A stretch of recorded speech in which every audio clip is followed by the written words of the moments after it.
Arthur Castellano sat at the head of the mahogany table in his penthouse dining room, a $40,000 Italian suit draped perfectly over his shoulders, a Patek Philippe watch catching the candlelight with every dismissive gesture he made. Around him, 12 of the city's most influential businessmen and their wives laughed at his jokes, drank his 30-year-old scotch, and pretended not to notice the tension radiating from the woman sitting silently to his right. Elena Castellano, 42 years old, economics degree from Columbia gathering dust in a drawer somewhere, picked at her truffle risotto while her husband held court like a king who had never been challenged. The younger man at the far end of the table, a tech entrepreneur barely 30, had made the fatal mistake of mentioning cryptocurrency during dessert. Arthur's laugh exploded across the room like a gunshot, harsh and mocking, designed to humiliate. Bitcoin? You're talking about Bitcoin at my table? He slammed his palm down, making the crystal glasses jump. That's not money. That's a Ponzi scheme for basement-dwelling idiots who think they're smarter than centuries of banking tradition. It's a scam, pure and simple, and anyone who puts a single dollar into that garbage deserves to lose everything. The young entrepreneur opened his mouth to respond, but Arthur wasn't finished. He turned to Elena with a smile that didn't reach his eyes, a smile everyone at the table recognized as cruelty disguised as humor. My own wife tried to buy some of that trash last month. Can you believe it? I had to literally cancel her credit cards to stop her from lighting my money on fire. Women and finance, ladies and gentlemen, it's like giving car keys to a child. The laughter that followed was uncomfortable, forced, the kind of laughter people produce when they're afraid not to. Elena's fork stopped halfway to her mouth. She set it down carefully, precisely, and looked at her husband with eyes that had once held love, but now contained something colder, something calculating. Arthur didn't notice. He never noticed. He was already moving on to another story, another conquest, another opportunity to remind everyone in the room that he was the smartest man alive. What Arthur Castellano didn't know, what he couldn't have possibly understood in his arrogance, was that in that single moment of public humiliation, he had set in motion a chain of events that would destroy everything he had built over 30 years, that would reduce his empire to ash, and that would teach him the most expensive lesson of his life: that the greatest risk isn't investing in something new, it's refusing to see the world as it actually is instead of how you wish it were. And before we dive into how this millionaire lost everything while his wife became wealthier than he ever was, do me a favor and hit that subscribe button right now for money stories that matter, because the stories we tell here aren't just entertainment. They're expensive lessons you can learn for free. And trust me, by the end of this story, you'll understand why arrogance is the most costly investment anyone can make. 6 months earlier, Arthur Castellano had been on top of the world. His commercial real estate portfolio stretched across 3 states, his investment firm managed $500 million in assets, and his reputation as a financial genius was so solid that banks competed to offer him preferential rates. He had built his fortune the old-fashioned way, through handshakes and golf courses, through 30-year mortgages and municipal bonds, through the kind of steady, predictable growth that his father and grandfather would have recognized and approved of. Innovation was for gamblers. Tradition was for winners. That was Arthur's philosophy, and it had served him well for decades. Elena had once believed in that philosophy too, or at least, she had believed in the man who preached it. They had met when she was 25, fresh out of Columbia with her economics degree and a job offer from Goldman Sachs. Arthur had been 43, already successful, already confident, and he had pursued her with the same focused intensity he brought to closing deals. He didn't just want her, he needed her, or so he said. He painted pictures of a partnership, of building something together, of her brilliant mind complementing his street-smart instincts. She had fallen for it, for him, for the vision of what they could become together. The wedding had been spectacular, 300 guests, a senator, 2 judges, and a live orchestra. The honeymoon had been 3 weeks in the Amalfi Coast.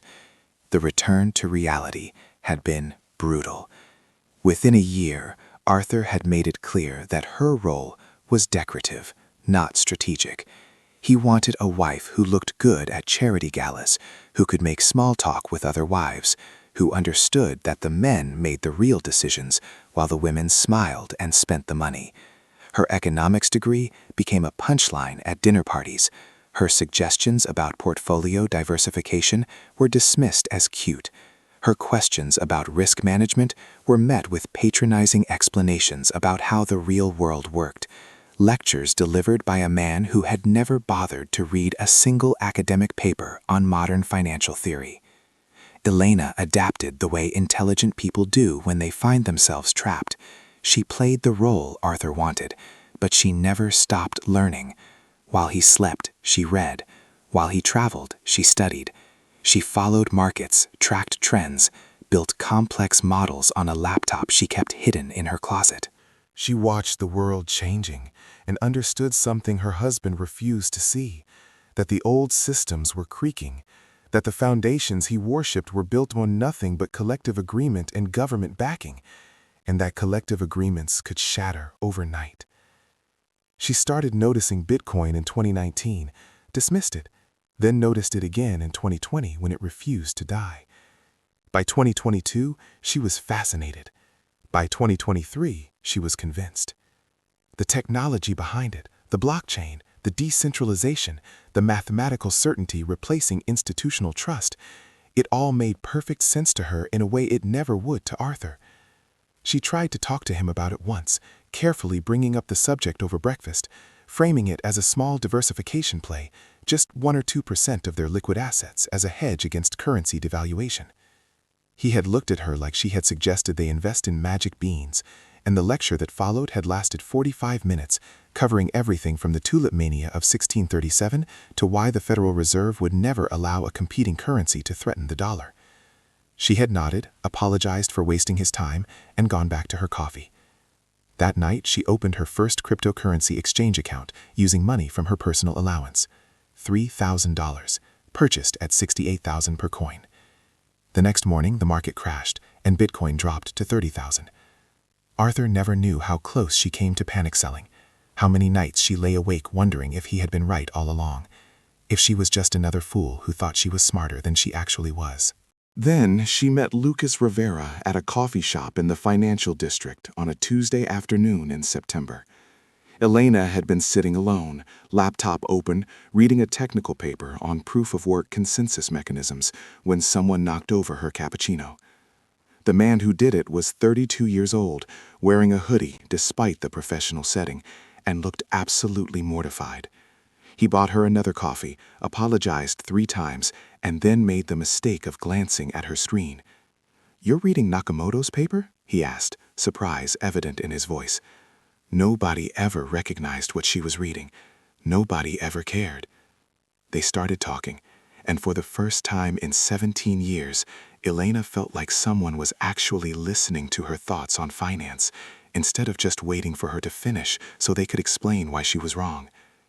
Lucas Rivera was a cryptocurrency trader, self-taught, no fancy degree, just 5 years of obsessive study and the kind of pattern recognition skills that made him dangerous in volatile markets. He wasn't rich, not yet, but he was comfortable, and more importantly, he was passionate about the technology in a way that reminded Elena of herself. He didn't talk down to her, didn't explain things she already understood, didn't treat her intelligence as a threat to his ego. They met 3 more times over the next month, always at the same coffee shop, always in the afternoon when Arthur was at his office. They talked about market cycles and regulatory threats, about the difference between Bitcoin and the thousands of worthless altcoins, about cold storage and security protocols. It was the most intellectually stimulating relationship Elena had experienced in years, and it was completely platonic, at least at first. He showed her how to properly secure her holdings, explained why keeping cryptocurrency on an exchange was insane, walked her through the process of setting up a hardware wallet that couldn't be hacked or seized. He never once suggested she invest more than she could afford to lose. never promised guaranteed returns, never acted like he had all the answers.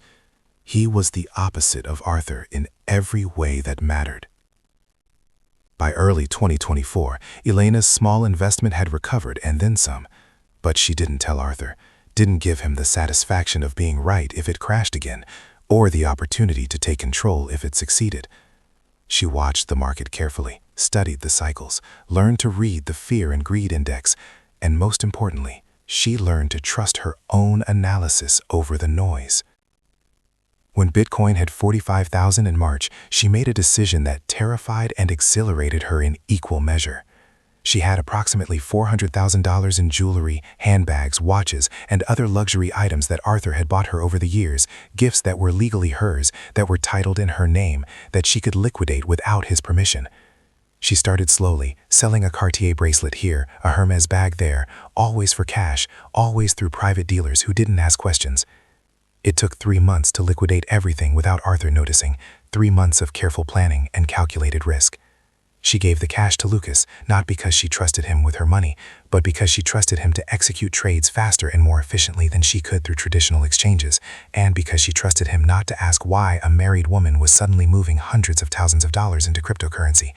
He raised an eyebrow when she handed him the 4th envelope, but all he said was, "Are you sure?" She was sure. The Bitcoin she bought between March and June 2024 averaged out to around $33,000 per coin. She accumulated just over 12 coins in total. Then she waited.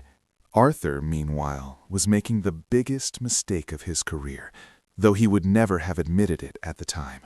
His commercial real estate portfolio, once the crown jewel of his empire, was bleeding. The pandemic had accelerated a trend that was already underway, the death of traditional office space.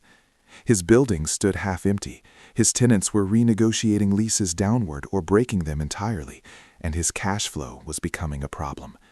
A smart investor would have diversified, would have taken some chips off the table, would have moved into residential properties or storage facilities or something with actual demand. Arthur doubled down. He found a bank, a regional institution called Sentinel Trust that had been around for 70 years and had a reputation for conservative lending, and they offered him a deal that seemed too good to refuse. 8% interest on deposits over $10 million, guaranteed for 2 years, backed by the full faith and credit of an institution that had survived the Great Depression. Arthur moved everything, every bit of liquid capital his firm had access to, every dollar that wasn't physically tied up in a building or a mortgage, into Sentinel Trust. $43 million, parked in what he called the safest possible place. Elena saw the transfer confirmation on his desk in July and felt her stomach drop. She knew what he didn't know, what he refused to learn, that Sentinel Trust was offering those rates because they were desperate, because they had made catastrophically bad bets on long-term treasury bonds in a rising interest rate environment, because they were technically insolvent and gambling on a miracle. She tried to warn him. She printed out the bank's quarterly reports, highlighted the concerning sections, left them on his desk with a note. "We need to talk about Sentinel. Their derivatives exposure is terrifying." He didn't even read it. When she brought it up directly, suggested they at least diversify across multiple institutions, maybe move some money into harder assets, maybe even consider a small position in Bitcoin as an uncorrelated hedge, he exploded. The fight that followed was the worst of their marriage, worse than all the small humiliations, worse than the years of being ignored. Arthur accused her of conspiring with that coffee shop con artist to undermine his business, of being naive enough to fall for a pyramid scheme, of embarrassing him by continuing to meet with Lucas despite his clear instructions to stop. That was the first time Elena realized he had been having her followed, had hired someone to take photos of her completely innocent meetings at the coffee shop, had built an entire paranoid fantasy about an affair that didn't exist, at least not in any physical sense. She could have told him the truth, could have explained that Lucas was just a friend, a colleague, someone who treated her like an intellectual equal instead of a decorative object. Instead, she looked at her husband of 17 years and realized she didn't care what he thought anymore, didn't care about saving the marriage, didn't care about anything except getting out before his arrogance destroyed her along with everything else. "I'm not having an affair, Arthur," she said quietly. "I'm making better financial decisions than you are, and you can't stand it." He threw her out of his office, literally grabbed her arm and pushed her toward the door, and told her that if she ever questioned his judgment again, if she ever embarrassed him again, if she ever spoke to that cryptocurrency criminal again, he would divorce her and make sure she got nothing. She went home, packed a small bag, and checked into a hotel. Not to leave him, not yet, but to think. She spent 3 days alone, running numbers, calculating possibilities, and came to a conclusion that felt both terrifying and inevitable. She was going to lose him one way or another, either through divorce or through financial collapse. The only question was whether she would go down with the ship or whether she would save herself. She chose to save herself. When she returned home, she played the dutiful wife perfectly. She apologized for overstepping, acknowledged that Arthur knew best about these things, promised to stay out of his business affairs. He accepted her capitulation with barely concealed smugness, convinced that he had finally put her in her place. She smiled and nodded, and started moving the last of her assets, the assets he didn't know about, into her hardware wallet. The Bitcoin she had accumulated was now worth nearly $500,000, a gain of more than 25% in just a few months. But she didn't sell. She had studied the cycles enough to know that this was just the beginning, that the real moves happened in the fourth quarter of the halving cycle, that patience was how you turned good returns into life-changing returns. She also started documenting everything, every instance of financial mismanagement, every piece of evidence that Arthur was gambling with other people's money, every sign that Sentinel Trust was on the verge of collapse. She didn't know exactly how she would use it, but she knew she would need ammunition when the time came. September passed quietly. Arthur's buildings continued to hemorrhage cash, but he assured his investors that it was temporary, that the market would bounce back, that commercial real estate always recovered. October brought the first real warning signs. 3 regional banks, smaller than Sentinel Trust, failed in a single week, victims of the same treasury bond bets that were killing Sentinel. The FDIC stepped in, depositors were made whole, but the stock prices of similar institutions cratered. Elena watched Sentinel's share price drop 30% in 5 days. Arthur saw the same information and dismissed it as market panic, irrational fear from investors who didn't understand banking fundamentals. He called her paranoid when she suggested moving at least some of the money out. November brought the dinner party, the moment that would later seem like the hinge on which everything turned. That night, after the guests had left and Arthur had drunken himself to sleep, Elena sat in the dark living room and made a phone call to Lucas Rivera. "If I needed to liquidate everything quickly, how fast could you make it happen?" she asked. "Depends on how much everything is," he replied. "Let's say $500,000 in crypto, converted to cash or stablecoins, within 48 hours. Silence on the line for 3 seconds. "That's doable, but why the urgency?" "Because I think I'm going to need walking away money very soon, and I need to know my options." Another pause, then Lucas said something that confirmed what Elena had been feeling, but hadn't wanted to admit. "He doesn't deserve you, you know. He never did." She hung up without responding, but the words stayed with her.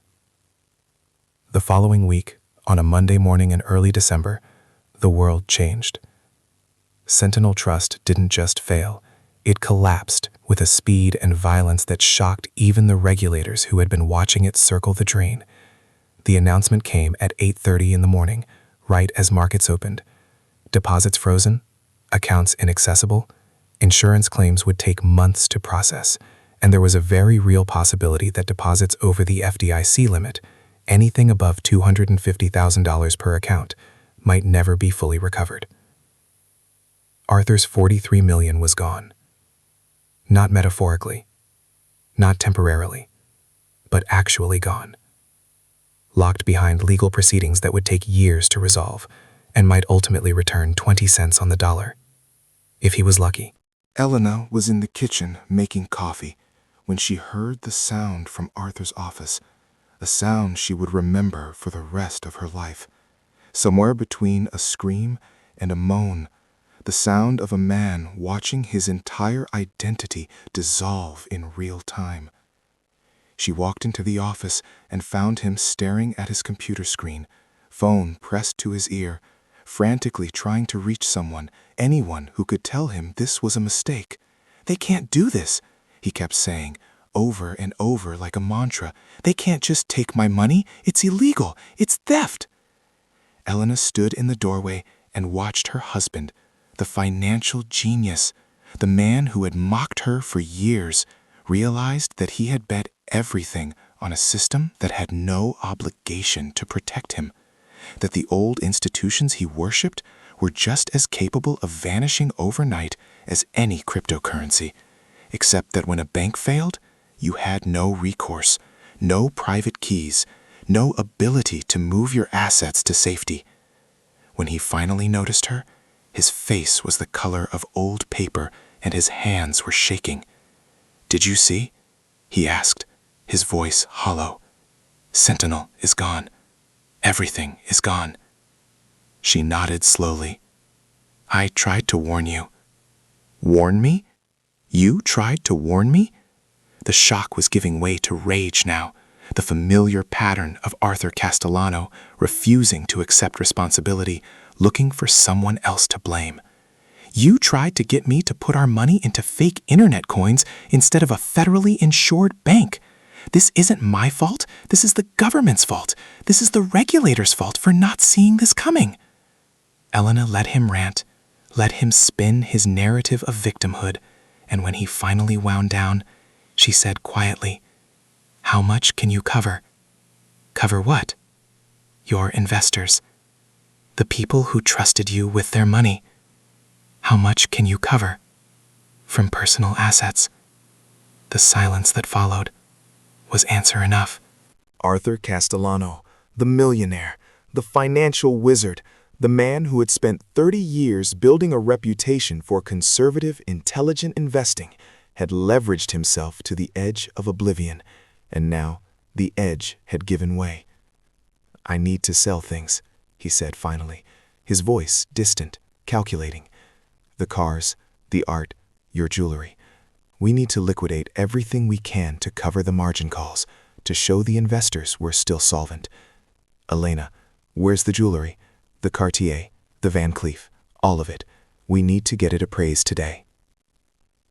Elena had known this moment was coming, had prepared for it, but actually living through it still made her heart race. "I sold it," she said simply.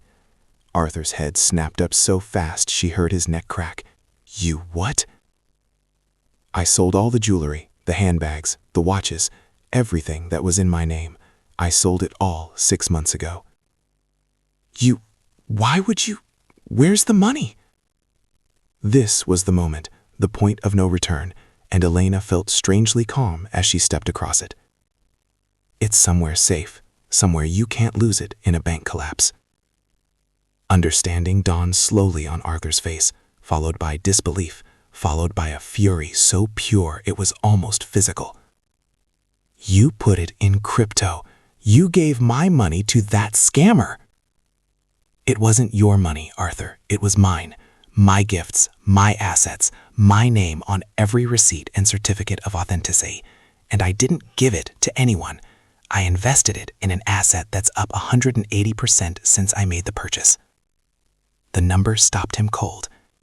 Elena could see him doing the math, calculating what 400,000 invested in Bitcoin at 33,000 per coin would be worth now that Bitcoin was trading at over 60,000.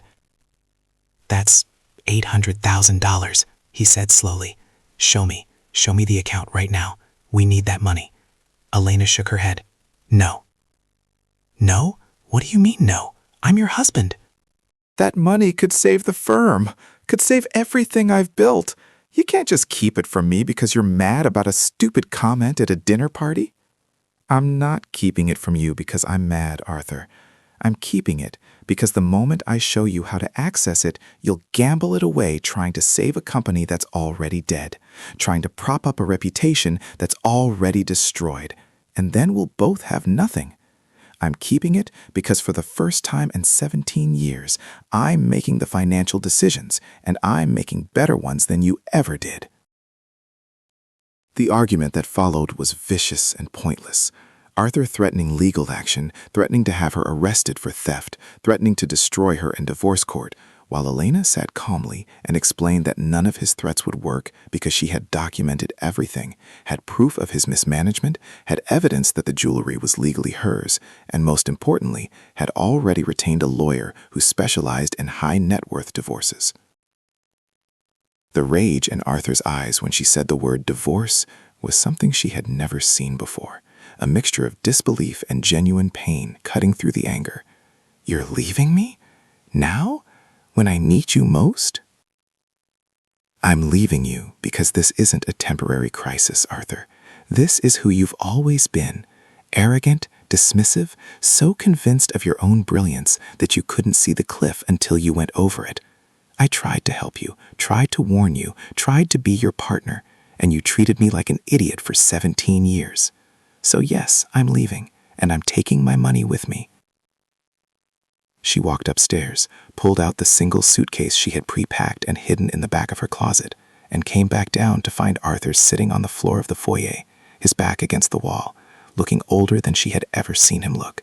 "Elena, please," he said, and for a moment she almost wavered, almost felt sympathy for the man who had promised her the world and delivered only a gilded cage. Then she remembered the dinner party, the public humiliation, the years of being told her thoughts didn't matter, and a sympathy evaporated. She opened the front door and found Lucas Rivera waiting in the driveway in his Tesla, reliable as always, exactly where he said he would be. Arthur saw him through the open door and made one last desperate attempt. "You're leaving me for him? He's nobody, Elena. He's a con artist who got lucky with internet money. In 6 months he'll be bankrupt and you'll be begging me to take you back." Elena turned and looked at her husband one final time. "He's not nobody, Arthur. He's someone who listened when I spoke, who respected my intelligence, who treated me like an equal instead of a trophy. And if he goes bankrupt in 6 months, at least he'll go down fighting instead of blaming everyone else for his failures. That's the difference between him and you." She walked to the car, put her suitcase in the back seat, and got in the passenger side. Lucas looked at her with concern, not triumph, and asked quietly, "Are you okay?" "Not yet," she said, "but I will be. Drive." The divorce took 8 months to finalize, 8 months of brutal negotiations and recriminations. But Elena's lawyer was better than Arthur's, and more importantly, Elena had facts on her side. The court documents revealed everything: the extent of Arthur's financial mismanagement, the warning signs he had ignored, the money he had lost through arrogance rather than bad luck.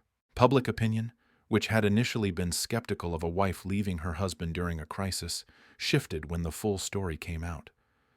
Elena wasn't a gold digger abandoning a sinking ship.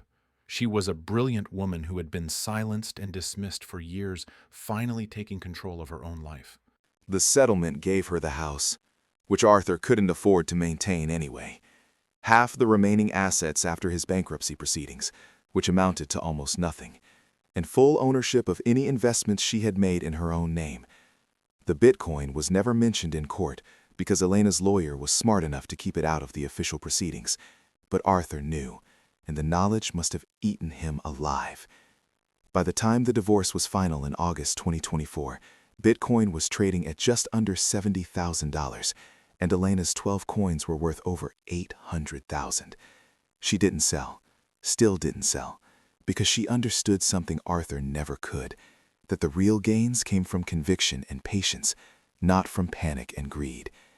She and Lucas started dating officially that fall, slowly and carefully, both of them aware that the circumstances of their meeting would always be complicated, always be fodder for gossip. Elena didn't care. She had spent 17 years living for someone else's opinion, and she was done with that.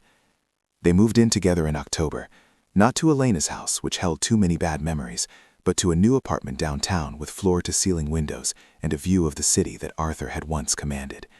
They started a business together in November, a cryptocurrency consulting firm called Vanguard Digital, aimed at helping traditional investors understand blockchain technology without the hype and scam artistry that plagued the industry. Lucas handled the technical side, Elena handled the financial modeling and client relations, and within 3 months, they had more business than they could handle. Arthur, meanwhile, became a cautionary tale. His firm collapsed entirely, his investors sued him, and while he managed to avoid criminal charges, his reputation was destroyed beyond repair. He lost the penthouse, the cars, the club memberships, everything that had defined his identity. He tried to rebuild, offering his services as a consultant to other firms, but nobody wanted advice from the man who had missed the biggest financial trend in a generation and lost everything in a bank collapse he should have seen coming. Elena heard through mutual acquaintances that he had taken a job teaching basic finance at a community college, a position that probably felt like a prison sentence for someone who had once commanded boardrooms. She felt no satisfaction in his downfall, no sense of revenge, only a strange emptiness where anger used to be. In December 2024, exactly 1 year after Sentinel Trust collapsed, Bitcoin broke through $80,000 for the first time. Elena and Lucas were having dinner when the notification came through, and Lucas raised his glass in a toast. To the woman who saw the future when everyone else was looking backward. Elena smiled and clinked her glass against his, but inside, she was thinking about Arthur, wondering if he had seen the news, wondering if he understood yet what he had lost. Not the money, though that was substantial, but the opportunity, the chance to be part of something revolutionary instead of a relic of something dying. The following month, when Bitcoin hit 90,000, Vanguard Digital announced a major charitable initiative, donating $5 million to organizations that helped women and minorities enter the technology and finance fields, specifically cryptocurrency and blockchain education. Elena made sure the announcement included her name prominently, made sure every financial publication covered it, made sure Arthur would see it and understand that she hadn't just survived without him, she had thrived. 2 weeks later, on a cold January evening, Elena got a text from an unknown number. "You were right, about all of it. I'm sorry." She knew immediately it was from Arthur. She stared at the message for a long time, her thumb hovering over the keyboard, trying to decide how to respond, or if she should respond at all. Finally, she typed 4 words. "I hope you learned something." She sent the message, blocked the number, and never looked back. That night, she and Lucas sat on their balcony, watching the city lights, and she told him the full story of her marriage to Arthur, all the small humiliations, all the times she had swallowed her pride and her intelligence to play a role she was never meant to play. Lucas listened without interrupting, and when she finished, he said something she would never forget. "You know what the real tragedy is? He could have had everything. He could have had a brilliant partner, could have been part of the biggest financial revolution in a century, could have been a legend instead of a cautionary tale. But he was so busy being the smartest guy in the room that he never realized the smartest person was sitting right next to him the whole time." Elena looked at the man beside her, the man who had restored her faith in partnership, who treated her intelligence as an asset rather than a threat, and felt a deep sense of gratitude that sometimes the right mistakes lead to the right places. Bitcoin hit $100,000 in March 2025, and Elena finally sold 3 of her 12 coins, converting them into stable investments that would guarantee her financial security for the rest of her life, regardless of what happened in the crypto markets. The remaining 9 coins, now worth over $1 million, she kept in cold storage, not because she needed the money, but because they represented something more valuable than wealth. They represented the moment she chose herself over someone else's expectations, the moment she bet on her own judgment instead of someone else's authority. By the time you're hearing this story, Elena and Lucas are still together, Vanguard Digital is thriving, and Arthur Castellano is a name nobody in finance remembers, unless they're teaching a class on hubris. The moral of this story isn't that cryptocurrency is always right and traditional banking is always wrong. Markets are more complicated than that, and both systems have their place. The moral is something deeper, that arrogance is the most expensive investment you can make, that refusing to listen is a luxury no one can afford, and that sometimes the people you dismiss most easily are the ones who see the future most clearly. Arthur didn't lose his fortune because the market turned against him. He lost it because he built his entire identity on being right, on being the authority, on being the man with all the answers. And when reality challenged that identity, he chose the identity over reality. That's not a financial mistake. It's a character flaw. And the market doesn't care about your character. It only cares about your judgment. Now, if this story made you think twice about the people in your life who might be smarter than they're given credit for, drop a comment below and tell me about a time you dismissed someone's idea, only to realize later they were absolutely right. We all have those stories, and sharing them keeps us humble. And if you appreciate these deep dives into the human psychology behind financial decisions, hit that subscribe button for money stories that matter. Because every week, we bring you stories about real people making real choices with their money and the consequences that follow. Remember Elena and Arthur, and ask yourself the hard question: when was the last time you really listened to someone you thought you had already figured out? The answer might surprise you, and more importantly, it might save you from making Arthur's mistake. Because the most expensive words in any language are "I know better," and the cheapest are "tell me more." Thanks for watching Money Stories That Matter, where the real currency is wisdom and the real wealth is knowing when to listen.